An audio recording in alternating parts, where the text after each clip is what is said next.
MBBS is not that type of course. MBBS అనేది settle అయిపోతా అంటే కాదు. 100% మనం ఎంబీబీఎస్కి దిగుతున్నామంటే you need to plan for PG also.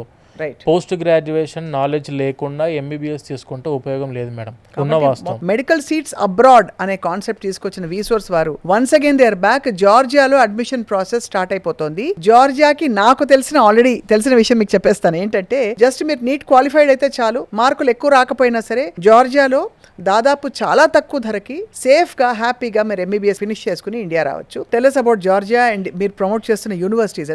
ఎందుకు ఆ యూనివర్సిటీలో ఎడ్యుకేషన్ బాగుంటుంది అంటారు మీరు? మెజారిటీ మేడం జార్జియా కంట్రీ ఎందుకు అంటే ద ఫస్ట్ థింగ్ మన దగ్గర 12th కంప్లీట్ అయిపోయిన బైపీసీ స్టూడెంట్స్ అందరికి కూడా they are dreaming to become a doctor. Majority 90% students BiPC తీసుకోవడానికి రీజనే డాక్టర్ అవ్వడానికి. ఎంబీబీఎస్ చదివి వాళ్ళ లైఫ్ సెట్ చేసుకొని సొసైటీలో మంచి రెస్పెక్ట్ గెయిన్ చేసుకోవడానికి అందరు బైపీసీ తీసుకుంటున్నారు. ఇప్పుడు మన ఇండియాలో ఉన్న పరిస్థితులు చూసుకుంటే అన్ని లక్షల మందిలో 24-25 లక్షల మంది రాసే ఎగ్జామ్ లో 1,10,000 సీట్లు మాత్రమే మన దగ్గర అందుబాటులో ఉన్నాయి. మళ్ళీ అందులో మేనేజ్మెంట్ కోటాకి వెళ్దామంటే స్టార్టింగ్ 80 lakhs నుంచి స్టార్ట్ చేసి 1,50,00,000 వరకు కూడా ఫీజులు ఉన్న కాలేజెస్ అండ్ యూనివర్సిటీస్ మనం చూస్తున్నాం ఇండియాలో.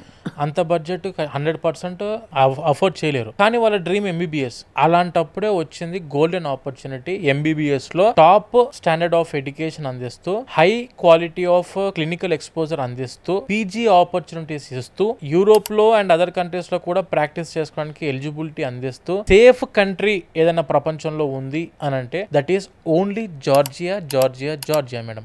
ప్రపంచంలో చాలా కంట్రీస్ ఉన్నాయి. మేము వీసోర్స్ ఎన్ని సంవత్సరాల నుంచి ఇదే ఎడ్యుకేషన్ ఫీల్డ్ లో ఉండి మరి మేము చూస్ చేసుకున్న దేశం జార్జియా. అంటే ఎందుకు అని అంటే ద ఫస్ట్ థింగ్ మనకు తెలియని దేశానికి వెళ్తున్నాం మనం. అక్కడ దాకా వెళ్ళినప్పుడు మన అమ్మాయి ఆర్ మన అబ్బాయి అక్కడ ఎంతవరకు సురక్షితంగా ఉండగలుగుతున్నారు, ఎంతవరకు సేఫ్ గా ఉండగలుగుతున్నారు అనేది మెయిన్ ఇంపార్టెంట్. మేము చూస్ చేసుకున్న Georgia the first priority thing is safety and security. And the second priority thing is పూర్తిగా English medium of instruction, English speaking country అది. And the third thing is European country. దానివల్ల ఏంటి sir మాకు అంటే ఉపయోగాలు వచ్చేటువంటి అంటే యూరోప్ లోకి వెళ్ళి ప్రాక్టీస్ చేసుకోవచ్చు.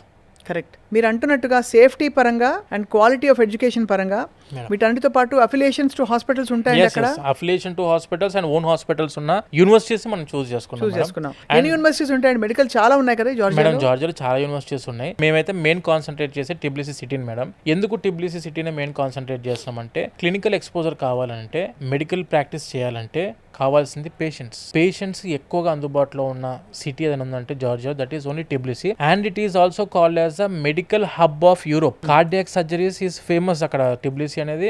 బేసిక్ గా మీరు టిబ్లిసి అనేది ఒక మెడికల్ హబ్ లా తయారైంది. Medical hub of Europe madam అది. అండ్ స్టూడెంట్స్ అక్కడికి వెళ్తే క్లినికల్ ఎక్స్పోజర్ ఎక్కువ అందుబాటులో ఉంటుంది. అక్కడ ఉన్న యూనివర్సిటీస్ లో కూడా మేము చాలా లిమిటెడ్ గా వెరిఫై చేసి, ఫిల్టర్ చేసి, పాయింట్ చెక్స్ పెట్టుకొని మరి మేము ఇప్పుడు ప్రెసెంట్ చూస్ చేసుకున్న యూనివర్సిటీస్ మేడం 2 యూనివర్సిటీస్ ఉన్నాయి. యూనివర్సిటీ ఆఫ్ జార్జియా ఒకటి, కెన్ వాకర్ ఇంటర్నేషనల్ యూనివర్సిటీ. ఈ 2 యూనివర్సిటీస్ ఉన్నాయి మన దగ్గర. University of Georgia, can walker international university.